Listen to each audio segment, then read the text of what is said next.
ऊपर हाथ कर हमारे सामने करती की सराहना कर उठते।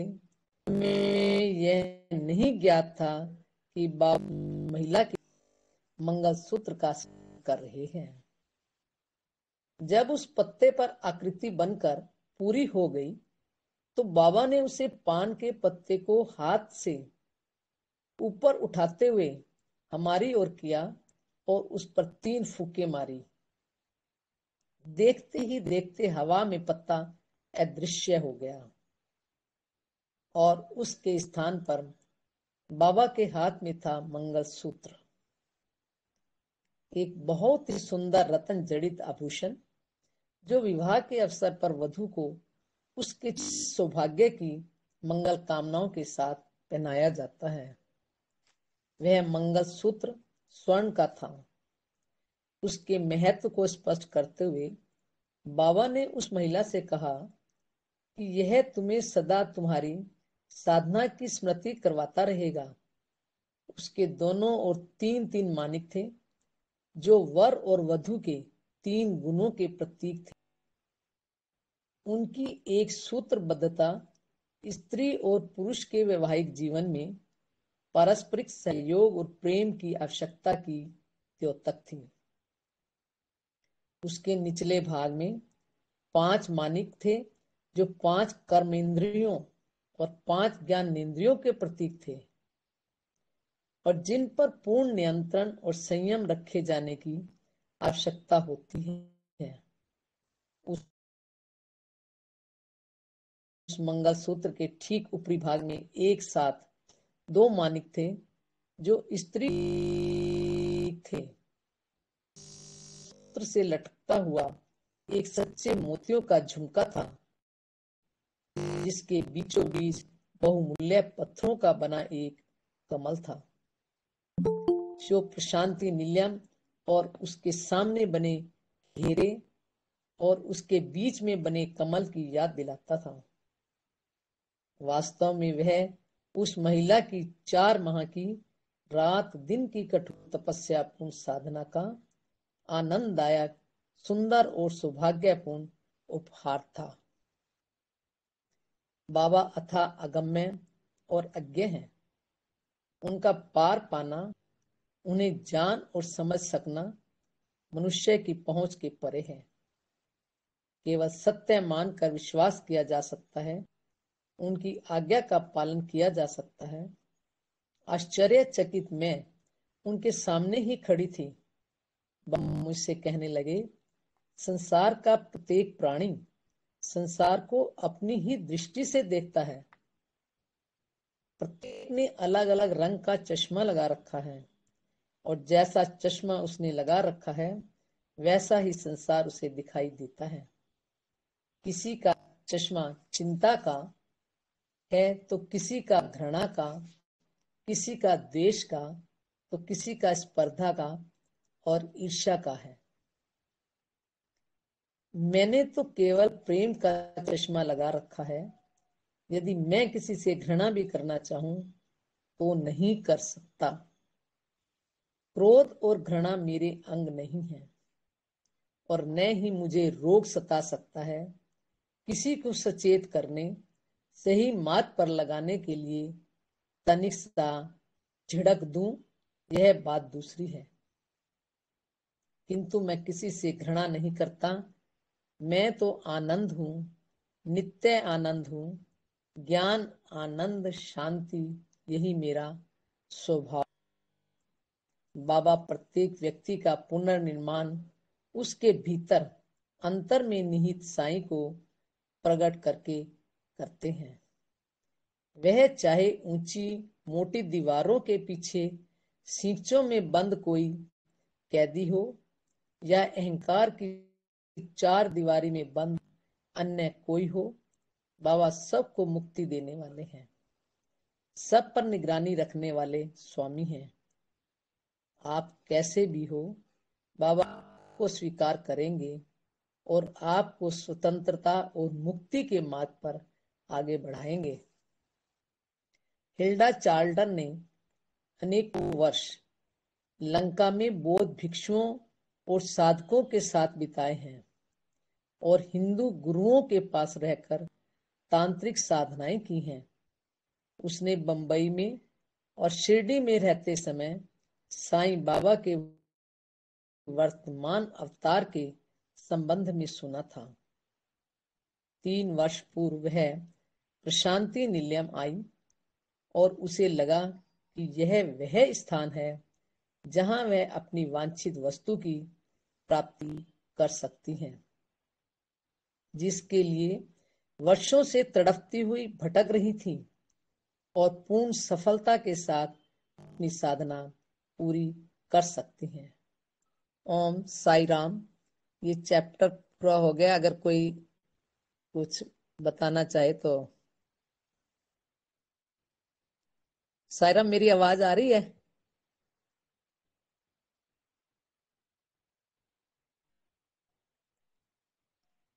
फिर आगे पढ़े आ रही है डॉक्टर साहब? सायरा। हाँ जी ठीक। आगे कर दो। अगला अध्याय, क्या अब भी संशय? इस पुस्तक के प्रथम खंड में एक अध्याय है, वही बाबा जिसमें वर्तमान पुट्टपर्ती के साईं बाबा और शिरडी के साईं बाबा की एकता, सततता और अविच्छिन्नता स्थापित करने वाले अनेकों तथ्य दिए गए हैं। बाबा अपने आप को सदा साईं बाबा ही कहते हैं। सत्य साईं बाबा नाम तो प्रशासनिक और कानूनी पेचीदगियों और झंझटों से बचने के लिए है, क्योंकि पूर्व शरीर के साथ संबंधित अनेकों संस्थान और संगठन बन गए हैं। शिरडी संस्थान के अध्यक्ष को, जिन पर शिरडी स्थित संपत्तियों की देखभाल और सुरक्षा तथा वहां की पूजा, उत्सव आदि की व्यवस्था का पूर्ण उत्तरदायित्व है। सत्य साईं बाबा द्वारा सृजित विभूति दी गई तो उन्हें संदेह हुआ और सोचने लगे कि किसी अन्य की विभूति लेकर मैं अपने को भ्रष्ट न कर लूं, कहीं शिरडी साईं बाबा के प्रति प्रत्याघात न हो जाऊं। किंतु उनका यह संदेह तत्काल जाता रहा। जब बंबई में अपने मित्र के घर में पूजा गृह में बैठे हुए वह इस संशय और द्वंद में पड़े थे, तो वहां दीवार पर टंगी सत्य साईं बाबा की फोटो से एक प्रकाश पुंज निकलकर उनके ऊपर पड़ा और उनके अंतर के अंधकार को दूर कर दिया।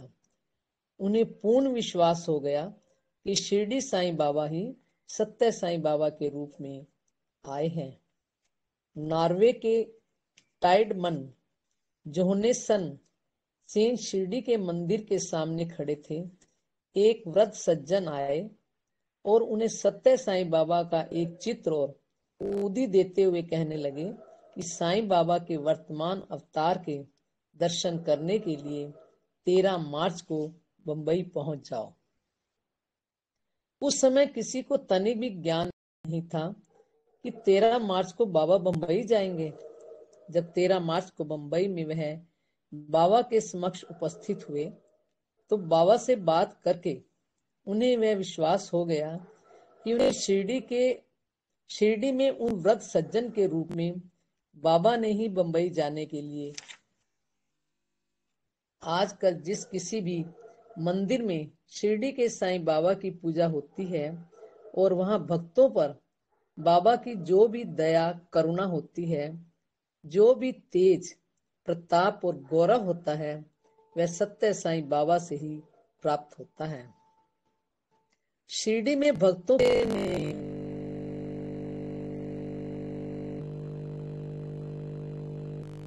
शिरडी साईं बाबा की स्तुति में एक भजन लिखा है, जिसमें उन्होंने बाबा से याचना की थी कि मुझे कम से कम अपना द्वारपाल ही बना लेना।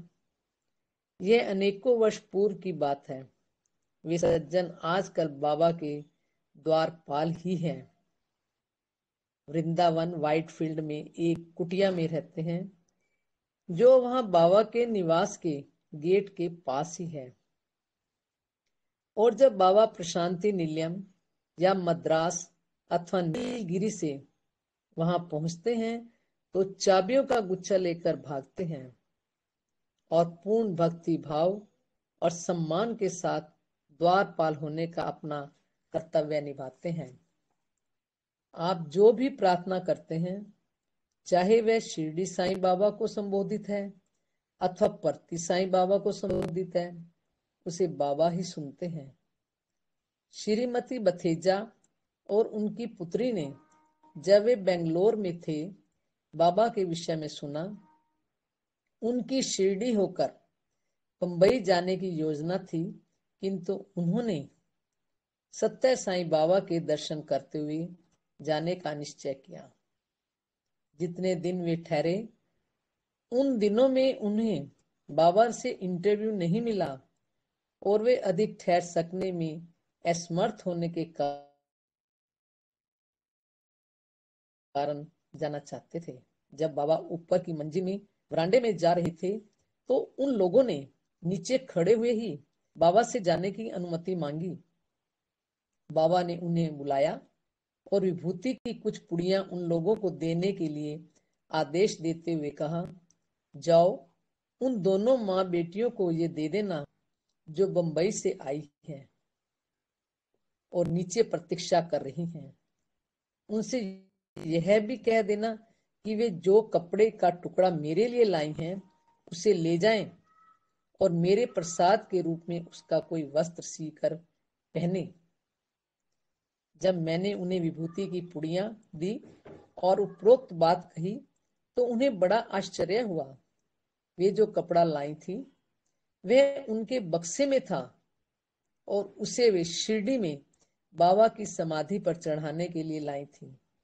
वह कहने लगी, जब बाबा ने हमारी भेंट यहीं स्वीकार कर ली, तो हम अब शिरडी नहीं जाएंगी, क्योंकि यही शिरडी है, हमें प्रसाद मिल गया है।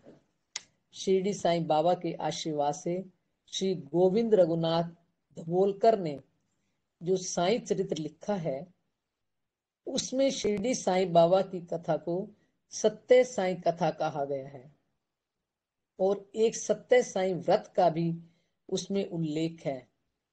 जैसा कि वर्तमान अवतार में उनके सत्य नारायण नाम का लघु रूप सत्य अपना लिया गया है। भीमा जी पटेल बहुत बीमार हो गए थे, किंतु शिरडी साईं बाबा की कृपा से एक चमत्कारिक ढंग से ठीक हो गए। उन्होंने अपनी कृतज्ञता प्रकट करने के लिए एक उत्सव किया। सामान्य रूप से प्रचलित सत्यनारायण कथा के स्थान पर उन्होंने सत्य साईं व्रत रखा। व्रत के बाद सत्यनारायण कथा के स्थान पर उन्होंने सत्य साईं कथा का पाठ करवाया। शिरडी साईं बाबा ने ही भीमा जी के हृदय में वह भावना स्फुटित की होगी, जिसके कारण उनके भावी नाम के आधार पर कथा और व्रत को सत्य साईं कथा और सत्य साईं व्रत कहा गया। शिरडी में साईं बाबा ने अनेकों बार कहा था, वे सौभाग्यशाली हैं जो मुझे सर्व हृदयवासी, सर्व अंतर्यामी के रूप में जानते हैं। जैसा कि धबोलकर ने अनेकों प्रमाणों को देखकर और पूरी पुष्टि कर लेने के बाद लिखा था, बाबा को भूत, वर्तमान और भविष्य का पूर्ण ज्ञान था। 10 वर्ष पूर्व महाराष्ट्र के एक सज्जन ने शिरडी साईं नाम से एक कविता लिखी थी और उसमें उन्होंने साईं का सत्य साईं के रूप में वर्णन किया था, जबकि सत्य साईं बाबा के संबंध में कुछ भी ज्ञात नहीं था।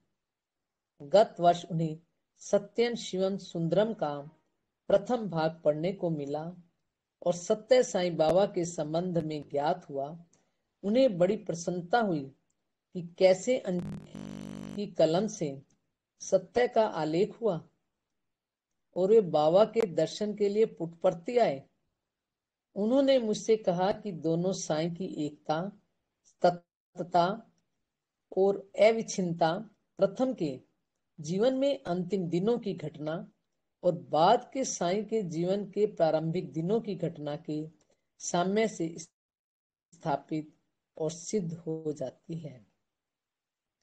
शिरडी साईं बाबा 16 अक्टूबर सन 1915 की उषा काल में 18 की उषा काल में उषा वेला में दास गनु के समक्ष प्रकट हुए और कहा, मस्जिद ढह गई है, अब मैं वहां से जा रहा हूं। मैं तुम्हें सूचित करने आया हूं, जल्दी से वहां जाओ और मेरी डाबरी पर फूल चढ़ाओ, मेरी इच्छा पूरी करो।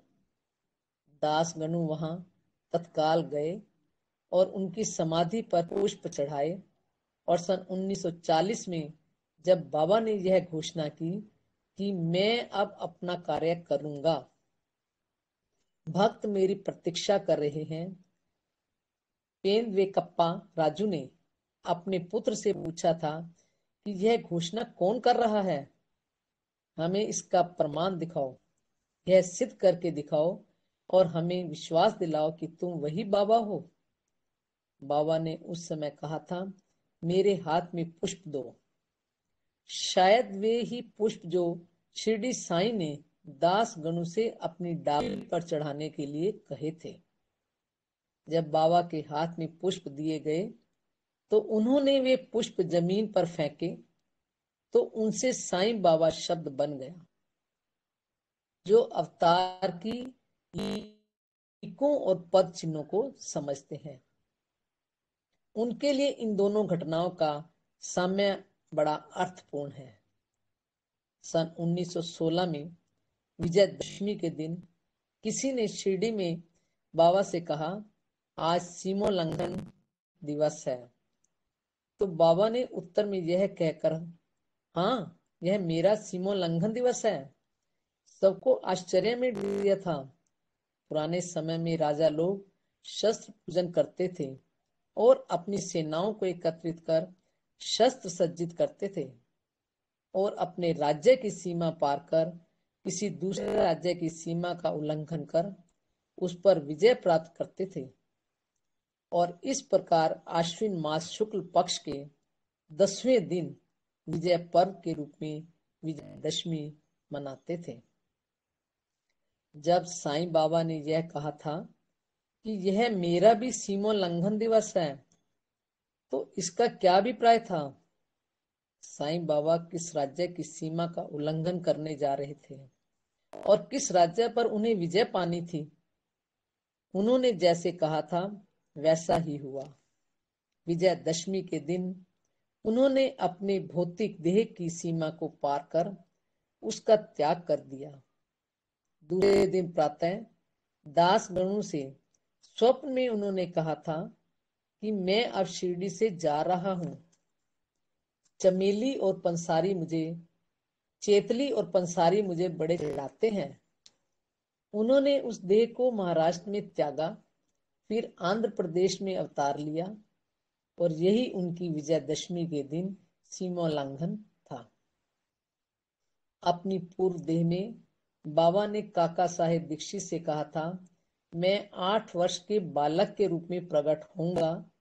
वास्तव में जैसा कि बाबा ने बताया, उस समय काका साहेब दीक्षित से 8 वर्ष बाद प्रकट होने के लिए कहा था, 8 वर्ष के बालक के रूप में प्रकट होने के लिए नहीं कहा था। बाबा 8 वर्ष बाद 23 नवंबर 1926 को पुट्टपर्ती में प्रकट हुए। 8 वर्ष के बालक के रूप में ही उन्होंने दिव्य बालक के रूप में अपना परिचय दिया था। जब उनके एक अध्यापक ने उन्हें कक्षा में बेंच पर खड़ा कर दिया तो अध्यापक तब तक कुर्सी पर चिपका रहा और उठ नहीं सका जब तक कि दूसरे अध्यापक ने उस अध्यापक को आकर समझाया नहीं। इस सत्य को बैठा देने पर उसका संकट दूर हो सकता है और ऐसा ही हुआ। वह प्रथम नाटकीय घोषणा थी 8 वर्ष के बालक के रूप में साईं के प्रकट होने की। कुछ लोग ऐसे भी हैं जो सर्वशक्तिमान भगवान की इच्छा को भी अपनी सीमाओं के दायरे में बांधते हैं और कहते हैं कि साईं बाबा देह त्याग के बाद मुक्त थे अतः वे फिर से शरीर धारण नहीं कर सकते, मानो वे लोग ही पर ब्रह्म परमात्मा के लिए नियमों का निर्धारण करने वाले हैं। इसी प्रकार के एक सज्जन ने मुझसे मद्रास में से एक पत्र लिखा और इसी प्रकार का तर्क प्रस्तुत करते हुए अपनी स्थापना दी कि साईं बाबा फिर से शरीर धारण नहीं कर सकते। किंतु जब मैंने उन्हें अपने अनुभव की बातें सप्रमाण लिखी तो उन्होंने यह स्वीकार किया कि दोनों बाबा एक ही हैं, और उनकी यह मान्यता इतनी सुदृढ़ हो गई कि उन्होंने अपनी ओर से भी इसके पक्ष में तर्क प्रस्तुत किए कि भगवान कृष्ण ने गीता में कहा है, धम्मा रात्रि तथा कृष्ण षण्मास दक्षिणायनम तत्र चंद्रमासम ज्योतिर्योगी प्राप्य निवर्तते। जो व्यक्ति मन की अशांत और धुएं सी घुटन भरी स्थिति में या रात्रि में अथवा सूर्य के दक्षिणायन काल के 6 महीने में देह त्याग करता है, तो वह योगी चंद्रमा की ज्योति को प्राप्त होकर कुछ समय के बाद पृथ्वी पर लौट आता है। यह गीता के 8वें अध्याय का 24वां श्लोक है। अग्नि ज्योतिर्शुक्ल षण्मास उत्तरायणम तत्र प्रयाता गच्छन्ति ब्रह्म ब्रह्मविदो जन। जो ब्रह्मवेता योगी जन ज्योतिर्मय स्थिति में दिन में शुक्ल पक्ष में सूर्य के उत्तरायण काल के 6 महीनों में देह करते हैं, वे ब्रह्मा को प्राप्त होते हैं। उनको फिर देह धारण नहीं करनी पड़ती। शिरडी साईं बाबा ने सूर्य के दक्षिणायन काल के 6 महीने की अवधि में देह त्यागी थी, अतः उनके पुनः देह धारण करने को पूर्ण संभावना रहती है।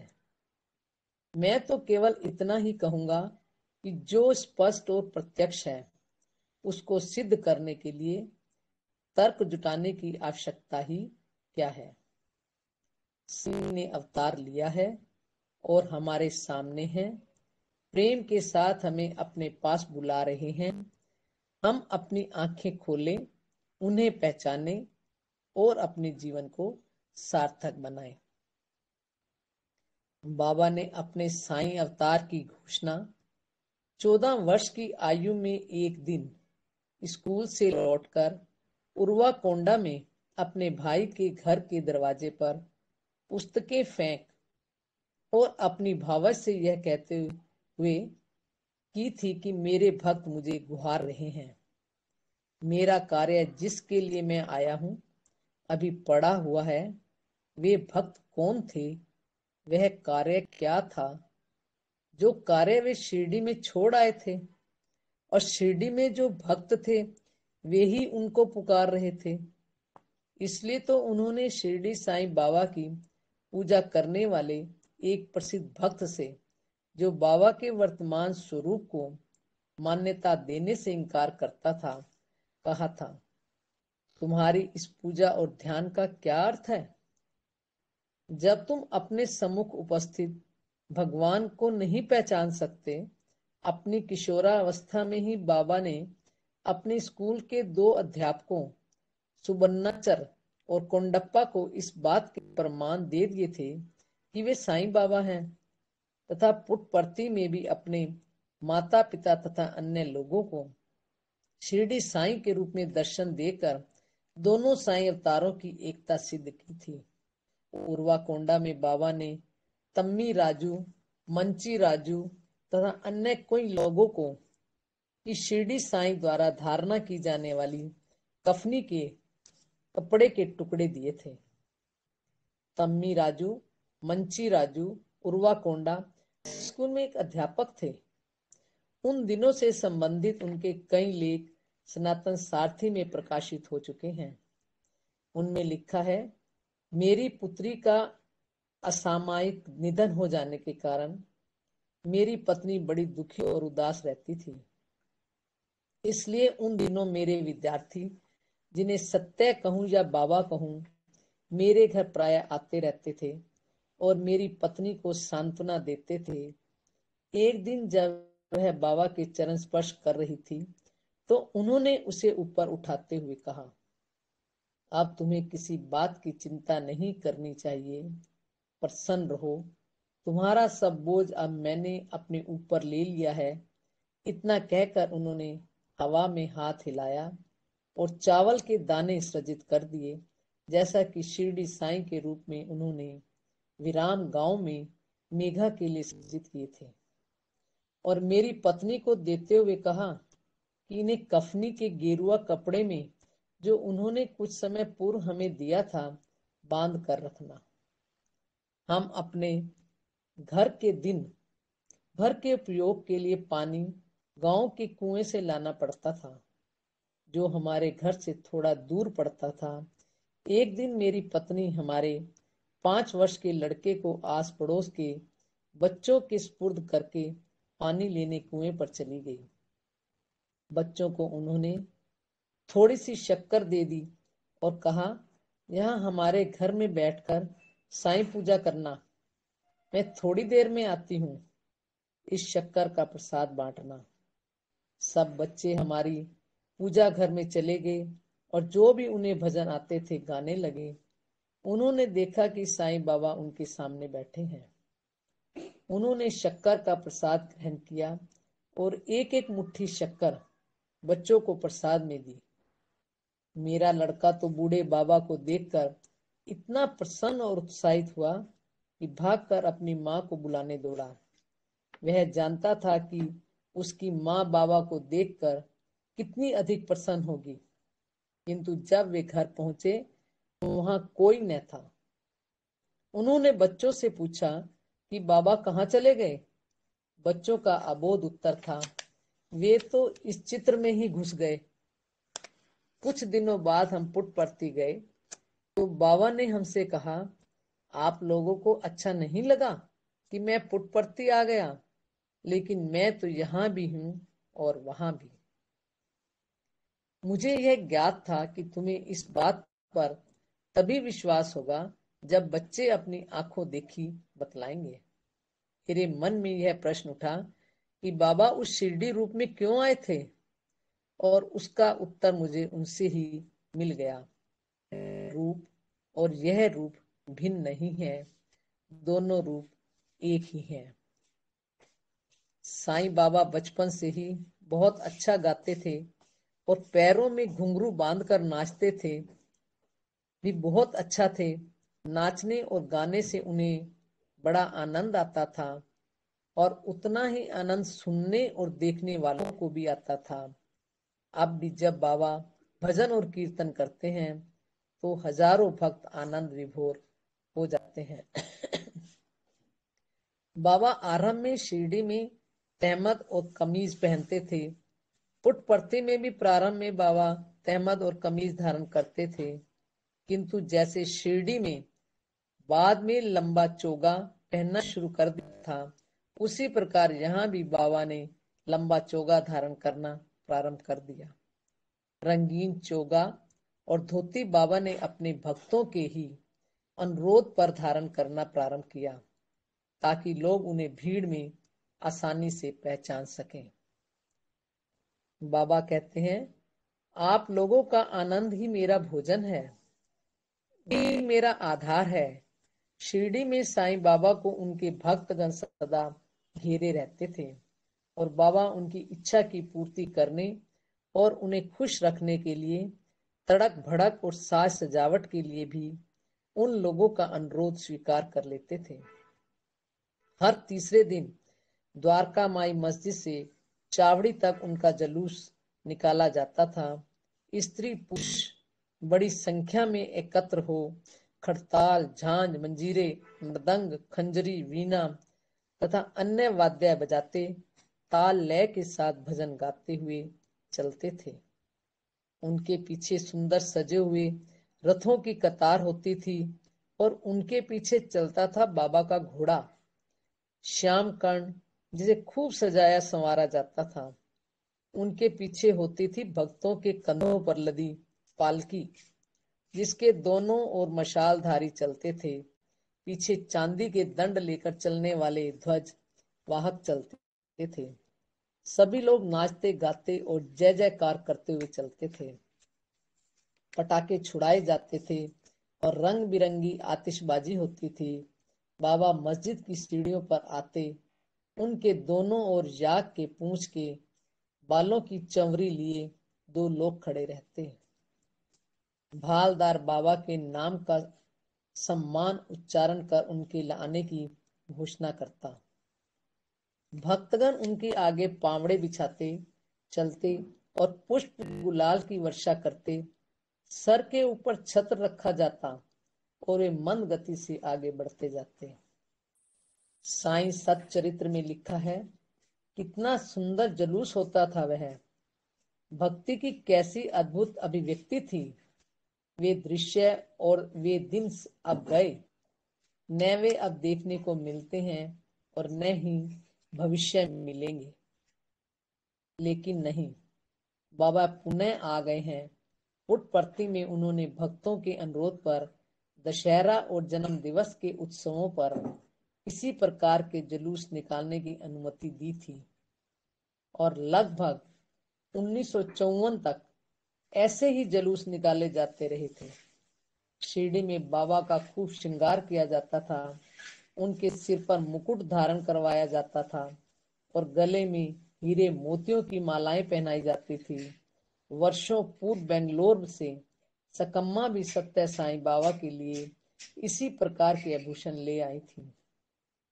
इस थोड़े समय के जुलूस में उनके सिर की पोशाक कई बार बदली जाती। अब भी जब भक्तगण विशुद्ध हृदय से प्रार्थना करते हैं तो बाबा उसे स्वीकार कर लेते हैं और जुलूस निकालने की अनुमति दे देते हैं, जैसा कि शिवाजी नगर, कल्याणपुरम, उटकमंड आदि में किया। हालांकि अब पहले वाला प्रदर्शन और तड़क भड़क नहीं होता। शिरडी बाबा में अपनी सरकार, अपना दरबार, अपना कोषागार आदि का उल्लेख करते थे। अब भी बाबा स्वयं को सत चक्रवर्ती कहते हैं और अपने भंडार, अपने कोषागार और कोषाध्यक्ष शब्दों का प्रयोग करते हैं। शिरडी में बाबा कहते थे, यह द्वारकामाई ठाकुर नाथ की डंकापुरी, विट्ठल की पंडरी और रणछोड़ की द्वारका है। द्वारकामाई ठाकुर नाथ की डंकापुरी, विट्ठल की पंडरी और रणछोड़ की द्वारका है। बाबा ने कहा कि वर्तमान द्वारकामाई प्रशांति निलयम, दूसरी मथुरा, दूसरा बद्रीनाथ, दूसरा तिरुपति है। भगवान श्री कृष्ण द्वारा समुद्र में टापू पर बसाई नगरी को द्वारका नाम दिया गया था, जिसके अर्थ होते हैं वह स्थान जिसके द्वारा चारों वर्णों के लोगों के लिए खुले हों, जहां चारों प्रकार के भक्तों, अर्थार्थी, आर्त, जिज्ञासु और ज्ञानी के लिए चारों पुरुषार्थ, धर्म, अर्थ, काम और मोक्ष की प्राप्ति सुलभ हो। वास्तव में जहां भगवान स्वयं विराजते हों, वह द्वारका, शिरडी और पुट्टपर्थी ऐसा ही स्थान होगा। बाबा ने कहा है, इस प्रशांति निलयम के चारों ओर कोई चार दीवारी या किसी प्रकार की घेराबंदी नहीं है, क्योंकि भगवान सभी मार्गों और दिशाओं से आने वाले लोगों के लिए सुलभ हैं। कृपा के उपहार पाने को सभी का स्वागत है।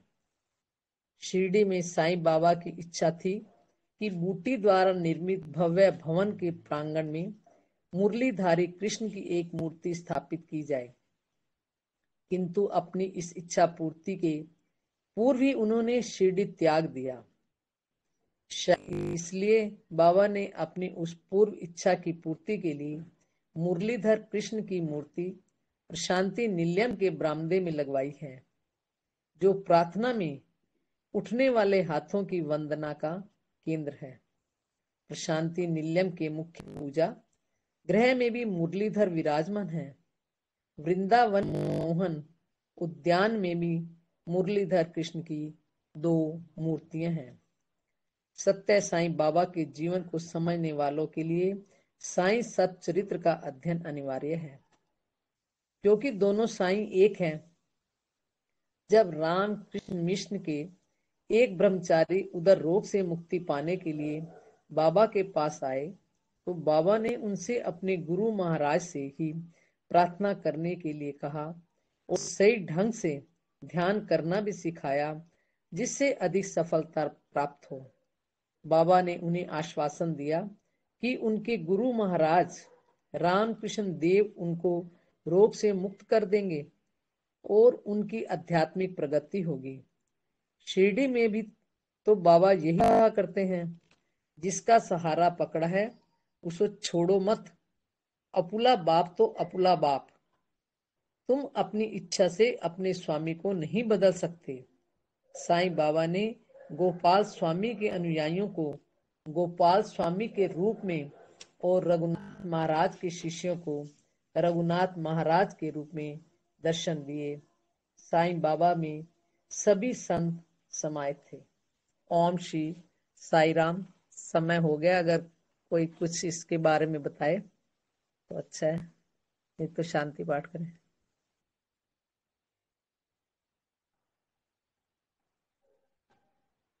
साई राम। समस्त। साईराम की हो। हाँ जी, शांति पाठ कर लिया आप? ठीक है डॉक्टर साहब, कर दो आप साई शांति पाठ। आप कर लेना, मैं बाहर हूँ। समस्त लोका सुखिनो भवन्तु, समस्त लोका सुखिनो भवन्तु, समस्त लोका सुखिनो भवन्तु। ओम शांति शांति शांति। जय बोलो भगवान श्री सत्य साईं बाबा जी की जय। सबको जय साईं राम। साईं